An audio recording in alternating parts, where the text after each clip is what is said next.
இந்த கதையை எழுதியவர் நிதிஷ்குமார். ஜார்க்கண்ட் நிலக்கரி சுரங்கத்துல பணத்தோட சேர்த்து தங்கங்களும் வைரங்களும் கிடைச்சிக்கிட்டு இருந்தது.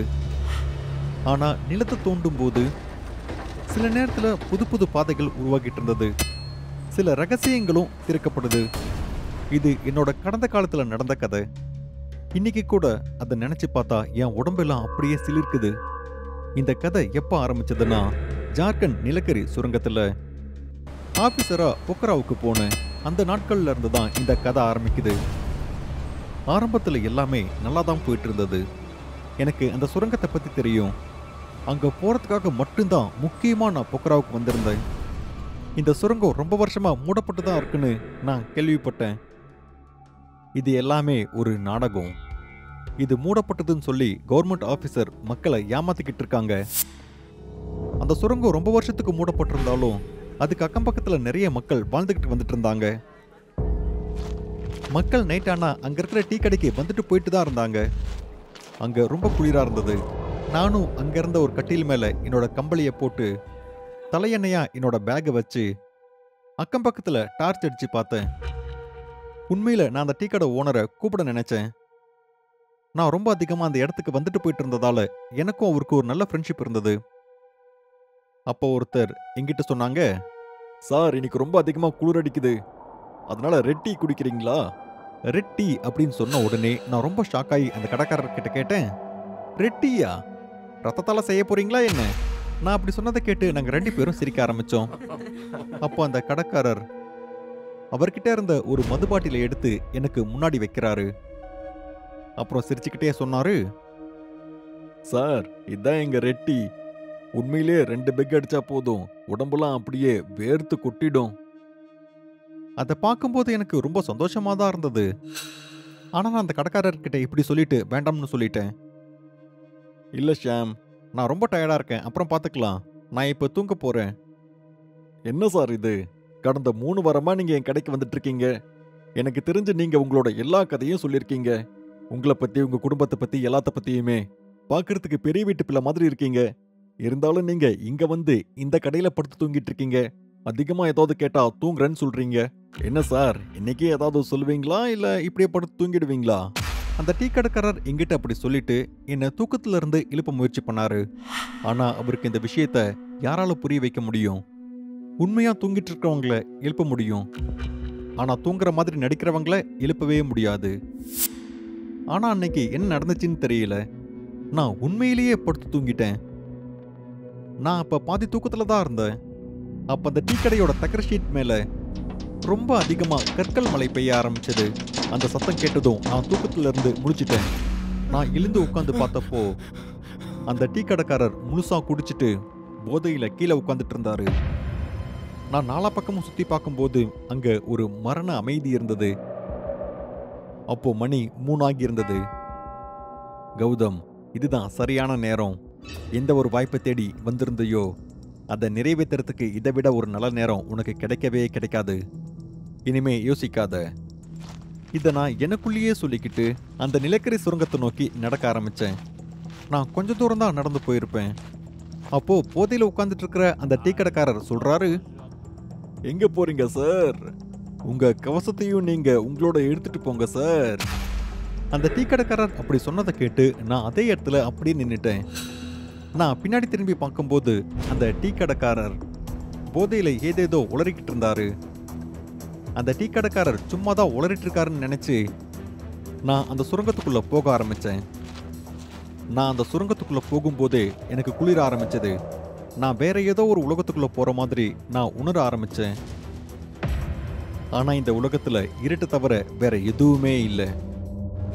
ஆனா யாரோ ஒருத்தங்க எனக்கு பின்னாடி இருந்து என்னை கூப்பிடுற மாதிரி எனக்கு தோணிக்கிட்டே இருந்தது.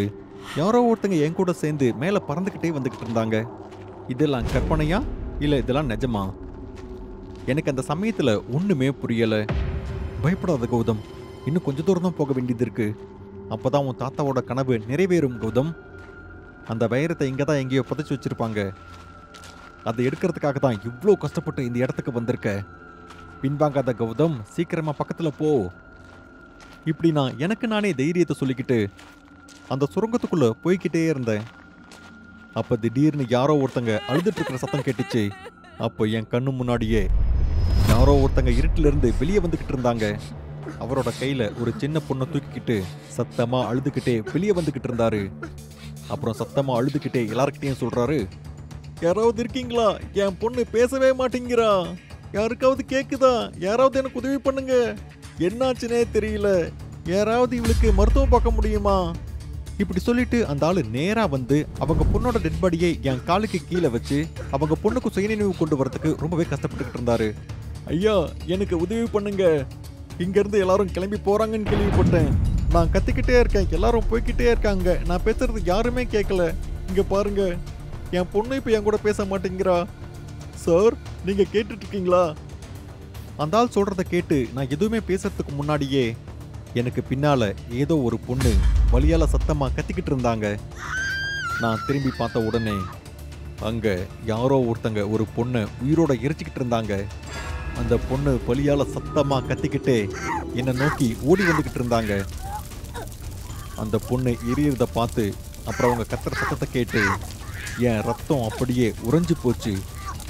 நான் பயந்து பின்னாடி போயிட்டு இருந்தேன். அப்போ என் காலை யாரோ ஒருத்தங்க பிடிச்ச மாதிரி நான் உணர்ந்தேன். நான் கீழே குனிஞ்சு பார்த்தப்போ என் மூச்சே அப்போ நின்று போச்சு. அந்த ஆள் எந்த பொண்ணை என் காலுக்கு கீழே வச்சிருந்தாரோ அந்த பொண்ணோட முகம் பாதி எரிஞ்சு போயிருந்தது. ஆனால் அவள் இன்னும் உயிரோட தான் இருந்தா.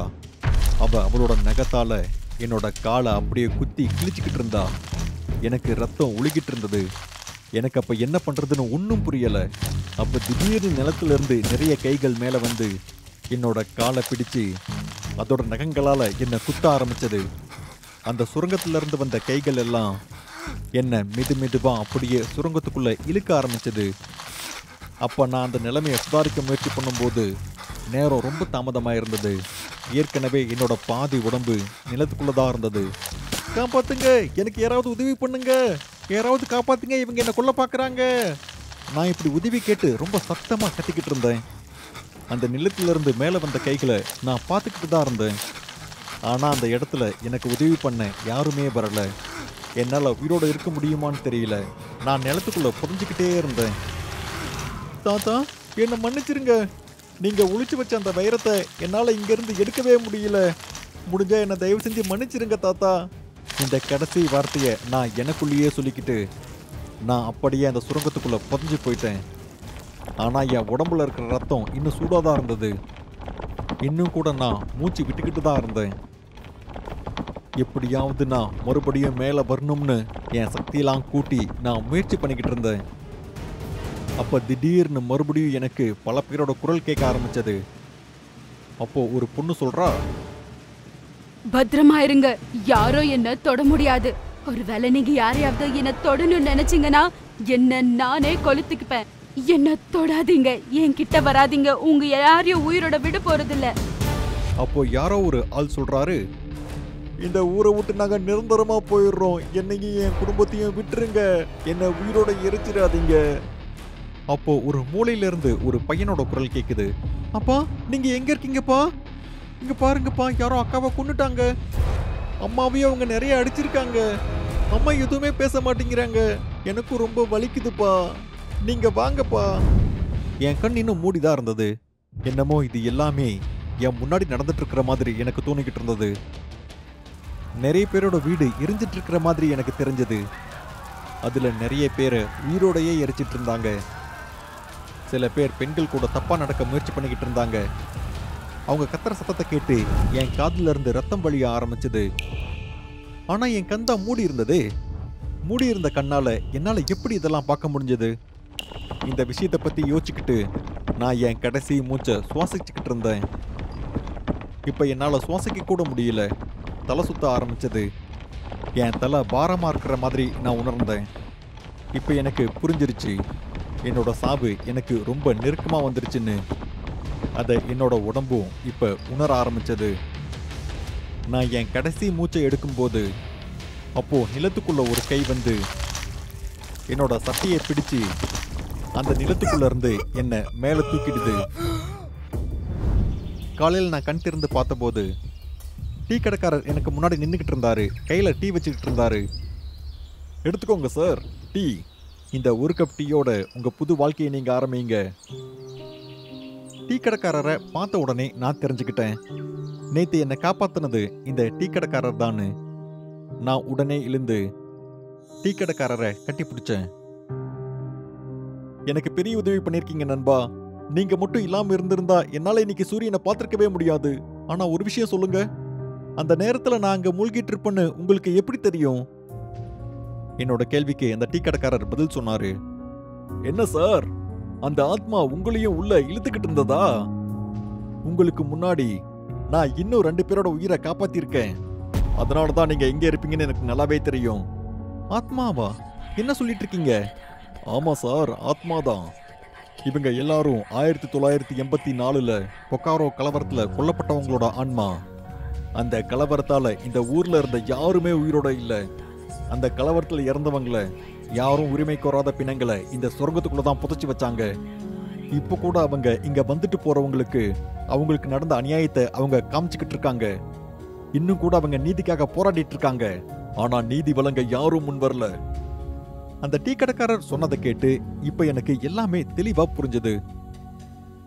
அந்த மக்கள் ஏன் அப்படி கத்திக்கிட்டு இருக்காங்கன்னு, ஏன் கதறாங்க, அப்புறம் ஏன் அந்த நெருப்பு, அப்புறம் அந்த பிணங்கள் எல்லாமே.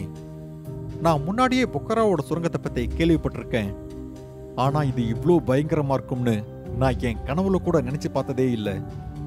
எந்த ஆத்மாக்கள் அவங்களுக்கு நடந்ததை எனக்கு காமிச்சுக்கிட்டு இருந்தாங்களோ அந்த காட்சியை என்னால மறக்கவே முடியாது. என் தாத்தாவோட வைரங்களை என்னால எடுத்துட்டு வர முடியல. அதை பத்தின பேராசையும் எனக்கு இப்போ இல்லை. அந்த பிணங்களுக்கு நீதி கிடைக்கிறதுக்காக நான் டிஸ்ட்ரிக்ட் கோர்ட்ல ஒரு கேஸ் ஃபைல் பண்ணியிருந்தேன். அதாவது பொது நல வழக்கு. இந்த வயசுல என்னோட இந்த சின்ன முயற்சியால ஏதாவது ஒரு டெட் பாடிக்காவது நீதி கிடைக்குங்கிற நம்பிக்கையில இருக்கேன். பயங்கரமா இருக்கிற இந்த மாதிரியான கதைகளை பார்க்கறதுக்காக டூடு டிவி ஹாரர் தமிழுக்கு உடனே சப்ஸ்கிரைப் பண்ணுங்க. அப்புறம் உங்களோட கதையும் இந்த உலகத்துல இருக்கிறவங்க பார்க்கணும்னு நீங்க ஆசைப்பட்டீங்கன்னா உடனே டூடு டிவி மெயில் அட்ரஸ்க்கு உங்களோட கதையை அனுப்புங்க. அடுத்த பயங்கரமான கதை உங்களோட தான் இருக்கிறதுக்கும் வாய்ப்பு இருக்கு.